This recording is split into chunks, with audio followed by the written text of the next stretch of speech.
안녕하세요. 크립토TV입니다. 오늘은 미묘한 변화가 생기고 있는 정황을 소개해 드려 보겠습니다.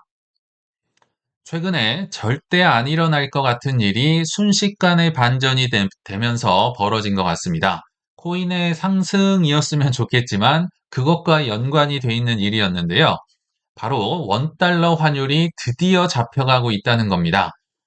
이거 정말 오래 갔었죠. 강달러가요. 3일 전 영상에서도 1,600원 원달러 환율 갈 수 있다. 1,500원대는 뉴 노멀이다. 이런 거 엄청 들었던 것 같고요. 아래쪽 영상도 보시면 국민연금을 총동원해서라도 원달러 환율을 방어했고, 대통령이 구두 개입도 했었고, 정말 육탄전을 했는데 이 원달러 환율이 떨어지질 않았었죠. 굉장히 어렵고 힘들었는데요. 이게 드디어 잡혀가고 있다는 겁니다. 달러 지수도 잡혀가고요. 또 원달러 환율도 뚝뚝 떨어지고 있습니다. 어제부터 벌어진 일이죠. 그래서 달러 지수가 지금 96 밑으로 정말 오랜만에 4년 만에 지금 뚫고 내려왔다가 잠깐 회복된 모양새긴 한데요. 이 96이라는 숫자도 꽤 의미가 있으니까 좀 기억을 해 두시면 좋을 것 같고요. 아무튼 이 DXY 지수, 즉 유로화나 엔화 대비한 이제 달러의 가치를 얘기하거든요. 이게 4년 만에 최저치로 떨어졌다. 이게 비트코인 상승에 굉장히 호재로 작용할 가능성이 높다라고 하는데 그 통계나 이유는 뒤에서 좀 소개를 해드리도록 하고요. 자, 여기서 중요한 건 그 갖은 노력으로도 안 잡혔던 원달러 환율이 왜 이제서야 왜 떨어졌을까요? 갑자기 떨어졌거든요. 그리고 작년부터 사실 코인 투자자들은 약달러를 굉장히 바라왔습니다. 왜냐하면 약달러는요, 그냥 통계가 있어요. 그냥 비트코인이나 금이나 위험자산과 괴를 같이 한다라고 외우셔도 좋을 만큼 함께 가는 친구인데, 근데 이 약달러가 트럼프 한마디에 갑자기 왔을까요? 결론부터 말씀드리면요. 트럼프의 말 한마디로 촉발된 건 아니고 그 전부터 징조는 있었지만 이 트럼프 말 때문에 이게 하락폭이 가속화됐다. 용인해 줬다. 약달러를요. 이제 기자들이 인터뷰를 통해서 물어봤다고 해요. 달러가 최근에 약세가 되는 것 같은데 어떻게 생각하십니까? 걱정되지 않습니까? 하니까 문제 없다. 심지어 훌륭하다. 오히려 제자리로 가고 있는 과정이다. 그러니까 약달러를 용인을 넘어서요. 반기는 분위기였죠. 그리고 중국과 일본도 평가절하하잖아. 이게 뭐 문제 없다. 뭐 이런 식으로 얘기하니까 시장이 지금 약달러를 반기는구나. 그리고 강달러에 베팅했던 트레이더들이 싹 다 사라졌다고 합니다. 이 무섭잖아요. 트럼프조차도 약달러를 반기니까. 그리고 실제로 집에 가서요. SNS에 또 글을 남겼어요. 달러가 무너지고 있는 게 지금 막 벌어지고 있어. 근데 느낌표를 보시면 아시겠지만 약달러를 반기니까 이런 글을 넣겠지. 약달러가 뭐 안 좋아서 이런 글을 하진 않을 거 아니에요. 트럼프 대통령은 약달러를 반기고 있구나. 드디어 반기고 있구나. 좀 전환이 됐다고 보는 겁니다. 근데 이게 그럼 왜 벌어졌을까? 여러 가지 징조는 있었지만 가장 핵심적인 건 지난 주말에 있었습니다. 미국과 일본의 재무장관들이 서로 전화를 걸어서 레이트 체크를 했다고 하는데요. 정말 쉽게 얘기 드리면 니네 환율 어떻게 돼? 엔화 대비해서 달러 환율 어떻게 돼? 이렇게 물어보는 겁니다. 근데 왜 물어봤냐면요. 이거는 이제 구두 개입을 넘어서 정말 나 달러 팔아버린다. 달러 약세 갈 거야. 이렇게 물어보기 직전에 이 환율 얼마야 물어보는 거기 때문에 그것도 일본만 하는 게 아니라 미국이 뒤를 봐주면서 동시에 약달러 니즈가 맞아 떨어지면서 해버리니까 트레이더들이 정말 혼쭐이 나고 강달러에 베팅 이젠 안 해야겠구나 이렇게 생각을 하시면 될 것 같아요. 왜냐하면 일본 입장에서도 엔화 값이 해도 해도 너무 똥값입니다. 원화도 많이 떨어졌지만요. 엔화도 지금 다음 달 8일에 뭐 선거도 있고 지출도 많이 늘리고 뭐 세금도 깎아준다고 하는데 그러면 어쩔 수 없이 엔화 많이 찍어야 내야 될 거 아니에요. 그러니까 뭐 기준금리 올려도 전혀 이제 효과가 없고 엔화를 높여야 되는 일본도 필요성이 있었고요. 미국은 강달러를 그만해야 되는 필요성 이 두 개가 맞아 떨어지면서 둘다 일본뿐만 아니라 미국 둘 다 확 팔아버린다. 니네 환율 얼마야 하니까 완전히 그 투기 세력들이 사라졌다고 보시면 좋을 것 같아요. 그럼 왜 이렇게 했을까? 일본은 엔화가 좀 올라줘야 뭐 돈을 찍는 데도 유리하겠지만 지금 고물가로 신음을 일본도 하고 있었거든요. 그래서 물가를 잡을 수 있어서 좋고, 미국 입장에서는 일단 일본에서요, 미국의 국채를 팔지 않아도 됩니다. 엔화가 올라가면 미국 국채 팔지 않아도 되니까 그것도 일단 좋은 거고요. 또 트럼프 입장에서는 제조업을 부활시킨다, 뭐 리쇼어링을 한다, 미국에 공장을 지어주세요. 계속 얘기했잖아요. 이제 공장을 짓기 시작하면 미국이 결국은 수출을 하겠다는 겁니다. 그래서 약달러를 통해서 제조업을 부활시키겠다. 나도 수출 좀 해보자. 조금 이른감이 있어서 좀 그래서 제가 좀 의외였긴 한데요. 아, 이제는 약달러 가겠구나. 그리고 약달러가 오면 무역 수지 개선에도 흑자를 볼 확률이 높아지거든요. 아, 완전한 흑자까지는 아니겠지만 시동을 드디어 걸고 있구나. 그래서 이게 맞아떨어졌다라고 보시면 되는데 여기서 잊으시면 안 되는 분이 있습니다. 바로 트럼프의 경제 책사이자 현재 연준 이사죠. 근데 1월 말까지만 있는 분이라 앞으로 어떻게 될지 모르겠는데요. 스티븐 미란 보고서에서 이 내용이 정확하게 다 나옵니다. 저는 이들의 계획표가 있다는 생각이 드는데, 아, 드디어 약달러로 들어가겠구나. 왜냐하면 미란 보고서에 있는 내용들이 100% 똑같진 않은데요. 서서히 저는 이게 정말 발현이 되고 실행이 된다는 게 참 신기한 것 같더라고요. 분명히 미란 보고서에서 제2의 플라자 합의가 나올 것이다. 플라자 합의는 달러 가치를 하락을 하면서 엔화를 높이고 독일화를 높이고 이렇게 했던 기억이 있으시잖아요. 그래서 일본의 잃어버린 30년이 왔었다. 근데 최근에도 그러니까 말어라고 리조트에서 이렇게 불러서 할 거라고 여기에 써 있었지만 그것까진 아니지만 아무튼 레이트 체크를 해서 서로 전화를 하면서 제2의 플라자 합의 뭐 비슷한 말어라고 합의와 비슷한 게 나온 거죠. 결국은 상대국의 통화를 절상을 하려고 압박을 했다. 둘의 니즈가 맞아떨어지면서 스무스하게 지금 이런 일이 벌어지고 있다라고 보이는 겁니다. 그리고 일본만 하는 게 아니에요. 며칠 전에 기억나실지 모르겠습니다. 한국의 환율에 스카페센트 재무장관이 구두 개입을 하면서 그 원달러 환율이 잠깐 떨어졌던 적이 있었습니다. 1460원대였나요? 제가 그때 잠깐 달러를 샀던 기억이 있어서 기억을 하는데, 그러니까 일본도 그렇고 한국도 그렇고, 아, 전방위적으로 약달러를 용인을 하고 이제는 전환을 하려는 강력한 의지를 좀 보여주고 있구나. 이게 그들의 계획표상에 있었구나. 이렇게 좀 생각을 하시면 어떨까 생각이 들거든요. 자, 그러면 약달러가 뭐가 그렇게 좋다는 거냐? 약달러도 일단 좋지만요. 그들의 계획표, 스티븐 경제 책사의 머릿속에 이 아이디어를 저는 트럼프가 채택을 계속 했다고 보이거든요. 계속 이대로 진행이 됩니다. 그러면 그들의 최종 목적지가 뭘까요? 거기에 나와 있었잖아요. 금과 코인이다. 금과 주식이 아니었습니다. 금과 코인이다. 그래서 최종 종착지를 가는 과정 중에 일부가 드디어 실현이 되고 있다라고 보이는데 뭐 말로 하는 것보다는 그냥 뭐 데이터로 보는 게 편하기 때문에 자, 달러 지수가 위쪽이고요. 아래쪽이 비트코인의 모습입니다. 여기 하얗게 동그라미 친 부분 있죠? 달러 지수가 96 밑으로 꺾이기 시작하면요. 아래쪽에 비트코인 보시면 아시겠지만 어마무시하게 올라갑니다. 그러니까 약달러는 위험자산, 특히 금과 비트코인에 좋다는 게 뭐 통계적으로 어느 정도 증명이 되는 거예요. 다만 뭐 처음부터 이렇게 팍 올라가는 게 아니라 뒤로 갈수록 이제 포물선 그리듯이 올라가죠. 그리고 17년에 이어서 21년도에도요. 96 밑으로 이제 달러 지수가 떨어지니까 드디어 비트코인이 꿈틀꿈틀 되더니 역시 굉장히 많이 올라가는 모습. 그러니까 96이 기한점, 뭔가 좀 지점이라고 보시면 좋을 것 같아요. 근데 최근에 96 밑으로 내려왔다. 그걸 말씀을 드렸잖아요. 근데 저도 이제 작년에 좀 이렇게 될지를 몰랐던 게 집권 초가 되니까 트럼프 25년부터 시작을 했잖아요. 아, 그러면 그렇지. 위에 이제 화살표 표시를 해놨지만 달러 지수가 뚝뚝 떨어지는 겁니다. 그래서 이제는 이제 밑으로 내려가겠구나. 96 밑으로 가겠구나 했는데 웬걸 그 뒤로 떨어지질 않고요. 오히려 오르면 올랐지 떨어지지 않았습니다. 뭐 원달러 환율은 더 많이 올라갔죠. 달러 지수보다. 초같이 하면서 이건 몇 달을 이렇게 해버리니까 그래서 뭐 비트코인에 안 좋은 점도 전 있었다고 보이거든요. 근데 그럴 수밖에 없는 게요. 관세 전쟁을 일으키고 뭐 베네수엘라를 뭐 이렇게 체포를 하고 그린랜드를 내놓으라 하고 이란에 뭐 항공모함을 띄우고 이러는데 달러가 떨어질 수가 없겠죠.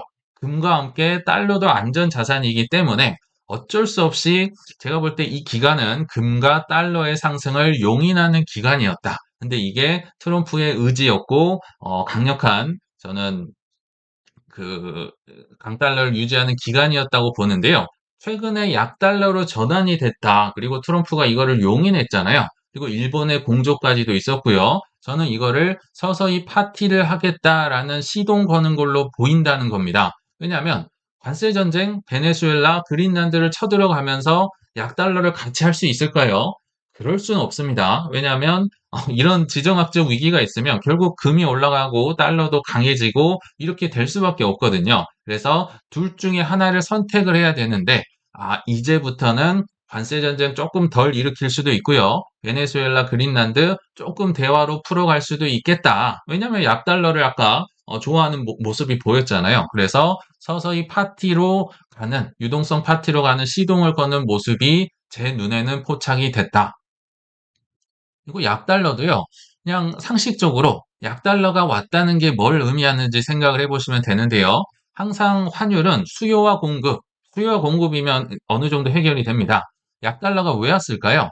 당연히 달러를 많이 찍으니까 달러가 많아져서 약해졌을 거 아니에요. 또는 매도가 많아지거나 누군가 많이 사면 강달러가 오겠죠. 매도가 많아지거나 돈을 많이 찍거나 또는 미국의 금리가 떨어지거나 금리가 올라가면 강달러고요. 금리가 떨어지면 약달러가 옵니다. 이런 것들을 보시면 약달러라는 게 보통은 비트코인과 금과 코인의 호재로 작용할 가능성이 그래서 높다는 겁니다. 그러니까 그림자처럼 따라다니는 거예요. 유동성 완화와 약달러는 같이 따라가고요. 그러니까 비트코인 입장에서는요, 그냥 가만히만 있어도 이게 달러로 표시되는 자산이죠. 자, 분모의 달러가 약해지면 분자의 비트코인은 그냥 가만히 있어도 올라가는 겁니다. 달러로 표시를 해야 되니까 거기에다가 유동성이 이제 올라왔다는 뜻이기 때문에 결국은 금과 코인이 올라갈 것이다. 계속 최종 종착지는 금과 코인이라고 그래서 제가 얘기를 드렸던 것 같습니다. 자, 그럼 이런 약달러에 이어서 유동성 완화 정책이 저는 결국 올해 나올 수밖에 없겠다라는 생각이 드는데 제가 제조 PMI는 많이 얘기를 드렸으니까요. 그거랑 비슷한 다른 지수로 한번 설명을 해 드려보겠습니다. 소비자 컨피던스 지수라는 게 있어요. 쉽게 얘기하면 소비자들의 현재 경제 상황, 살림살이가 어떻습니까? 앞으로 지갑 좀 여시겠습니까? 이거를 물어보는 거라고 보시면 되는데요. 여기 보시면 최근에 좀 많이 떨어지고 있는 게 보이시죠? 이게 한 84 정도까지 지금 떨어졌다고 하는데요. 이게 지금 얼마나 낮은 거냐면 팬데믹 때보다도 낮은 거라고 해요. 2014년 5월 달 수준과 똑같은, 그러니까 12년 전으로 돌아갈 정도로 상황이 형편없다는 겁니다. 뭐 사고 말고가 아니라 사실 또 그 대기업들 빅테크의 해고, AI와 겹쳐서 해고가 겹치니까 채용도 불안하고 살 여력이 전혀 없다는 겁니다. 그러니까 지금 상황이 얼마나 안 좋은지를 소비자 컨피던스 지수 조사 결과로 알 수 있고요. 또 지금은 84인데요. 향후 6개월에는 살림살이 어떻게 됐을 것 같습니까? 라고 하니까 향후 6개월 뒤면요. 지금 중간 선거로 뭐 굉장히 치열하게 그 유동성 파티가 벌어질 그 즈음일 거라 생각이 들거든요. 근데 오히려 65.1까지 떨어질 것이다. 이게요, 이 소비자 지수가 80 미만으로 가면 1년 내 침체가 올 확률이 급속하게 늘어난다고 합니다. 아직 80 미만은 아닌데 6개월 뒤에 65 간다고 하면 그 누가 트럼프를 좋아하고 뽑겠습니까? 그래서 제 생각에는 지금 약달러나 이 유동성 정책 이런 게 맞아 떨어지면서요. 저금리 좀 더 실행을 하겠죠. 그리고 관세 전쟁보다는 이제 타포 좀 협상 위주로 뭐 대화 위주로 갈 가능성 그리고 아직까지 트럼프가 돈을 뿌렸다는 얘기 저는 거의 못 들어본 것 같거든요. 결국은 세금을 환급한다든지 현금을 살포한다든지 다른 정부와 마찬가지로 뿌릴 것이다. 여러분이 만약 정치인 지도자라면요. 이거 안 하시겠습니까? 당연히 전 할 거라 생각이 듭니다. 그래서 affordability라는 단어를 쓰면서 그러니까 뭐 수용 가능성 이 정도는 좀 먹고 살림살이 좋아져야 되는데 이 비용이 좀 어느 정도 납득이 돼야 될 거 아니에요. 이 단어를 주장하면서 아마 트럼프가 뭐 이번 주에 연설을 몇 번 한다고 들은 것 같은데요. 저는 아직 뭐 듣지 못한 상황이지만 이것들을 강조한 어포더빌리티를 강조하는 연설을 하지 않을까 이런 생각이 들거든요. 그래서 여러 가지가 지금 겹치면서 결국 미국 정부는 이제는 조만간 경기 부양책, 지금 미국만 빼고 다 전 세계가 파티하고 있잖아요. 돈을 훨씬 많이 미국보다 찍었습니다. 미국은 안 찍었지만 조만간 약달러를 용인도 했었고요. 경기 부양책이 나올 수밖에 없겠구나. 항상 약달러는 그림자처럼 덤으로 따라가는구나. 요거를 좀 간파를 하시면 좋겠다 싶어서 오늘 한번 말씀을 드려봤습니다. 자, 그러면 이 참아왔던 이 유동성 파티, 트럼프가 누구보다도 좋아할 것 같은데 참아왔거든요. 근데 이 파티를 준비할 백기사가 필요하겠죠. 그분이 누굴까요? 지금 페드 의장 중에 미국의 채권 운용자 블랙락에서 2.4조 달러가 되는 돈을 운영하고 있는 바로 링 리더라는 분이 저는 그 백기사가 되지 않을까. 현재로선 가장 확률이 높고요. 또 우리에게도 가장 좀 시장 친화적인 분이라 저는 이분이 좀 됐으면 좋겠다는 생각도 있더라고요. 참고로 이분이요. 한국의 GDP가 2조 달러가 좀 안 되는데요. 그것보다 많은 이제 국채를 관리하고 있다라고 보시면 됩니다. 근데 이분이 나오는 인터뷰마다 제가 보니까 이 와이셔츠에 단추를 너무 많이 풀고 다니셔가지고 이분이 셔츠 푼 거 단추 하나당 25bp씩 할인할 거다. 그러니까 금리 인하 좋아하는 분이어서 뭐 이런 농담도 했던 것 같습니다. 근데 이분이 연준 의장으로 임명이 만약에 된다면 비트코인에 실제로 굉장히 큰 호재가 될 가능성이 높습니다. 왜냐하면 비트코인의 장점에 대해서 예전부터 자주 언급을 했던 인물이기도 하고요. 블랙락의 레리 핑크는 참고로 2023년부터 비트코인 가즈아를 외쳤는데요. 이분은 이미 지난 2020년부터 비트코인이 금을 대체하는 가치 저장 수단이 될 것이다. 뭐 장점에 대해서 계속 얘기를 하고 다녔던 분입니다. 레리 핑크보다 빨랐던 분이에요. 그리고 사장님이 뭐 최근에도 다보스 포럼에서 입에 뭐 침을 튀겨가면서 뭐 자산 토크나 외치는 분이니까 뭐 사장님이 그렇게 원하시면 당연히 비트코인 친화적으로 갈 수밖에 없겠죠. 그래서 비트코인을 강력하게 옹호하는 인물이 그 자리에 오르는 것은 전례 없는 일이 될 것이다. 뭐 호재인 것 같다 생각이 듭니다. 추가적으로 이분의 성향을 짧게 말씀드리면 선제적으로 대응하는 걸 좋아하고요. 조금 직설적인 면도 있습니다. 그러면서 대화도 잘 하시더라고요. 그리고 박사님 이런 게 아니라 워낙 실무를 했던 분이기 때문에 뭐 스캇 베센트도 마찬가지고 하워드 루트닉도 마찬가지입니다. 실무를 해봤기 때문에 이 뜬구름 잡는 소리를 안 하고요. 막 트럼프가 막 내질러도 결국은 수습을 하고 이렇게 되거든요. 링 리더도 그 능력이 있다. 그리고 3%를 기준금리, 중립금리로 봅니다. 현재 3.75%거든요. 올해 뭐 한 번 내릴까 말까 금리나 뭐 조만간 FOMC 있다고 하는데 아무도 신경 쓰고 있지 않잖아요. 근데 이분이 되면 3%까지는 빨리 내릴 것이다. 이거 적극적인 대차 대조표를 운영하겠다. 양적 완화를 쓰고요. 일드 커브 컨트롤도 쓰고 그러니까 10년물 국채 금리를 좀만 내리면 충분하게 시장 금리 낮출 수 있다. 그리고 MBS의 매입을 왜 중단을 했는지 모르겠다. 그러니까 주택담보증권을 더 매입할 의향도 보이고 있고, 그러니까 굉장히 시장 친화적인 인물이고요. 벌써부터 연준의 이 페드 의장으로서 이 링 리더 풋을 외치는 분들이 기대하는 분들이 지금 많이 생겼다고 해요. 유동성 파티의 적임자라는 생각은 들지만 하나 조금 기다리셔야 될 게요. 사실 크리스마스 때 이거 연준 의장 발표한다 했다가 트럼프가 1월 말까지 한다고 했다가 이거 1월 말 해봤자 얼마 남지도 않았죠. 이거 잘못하면 3월 말까지 연준 의장 인준이 연기될 가능성도 있겠다라는 지금 추정도 나오고는 있거든요. 조금 빨리 정해졌으면 좋겠다 이런 생각은 좀 해봤습니다. 요건 좀 아쉬운 부분 같습니다. 그래서 오늘의 내용을 좀 결론을 맺어 보면요. 제 생각이지만 제 생각으로는 올해 미국의 유동성 파티와 비트코인 전략적 비축의 해가 될 것이다. 저는요, 정말 당연히 벌어질 일이라고 생각을 합니다만, 단타로 타이밍 승부를 보려는 분들에게는 또 한심한 소리다, 희망 고문이다 라고 생각하실 수도 있을 것 같아요. 그러나 투자는 뭐 다른 일도 당연히 마찬가지인데요. 반드시 눈물로 씨를 뿌리고 키워내야 할 시기가 필요하다고 생각을 합니다. 그래서 올해는 각자가 투자에 힘들게 갈아 넣은 땀과 눈물을 꼭 보상받으시는 우리 구독자님들 한 분 한 분 되시길 바라면서 이만 마치겠습니다. 시청 감사합니다.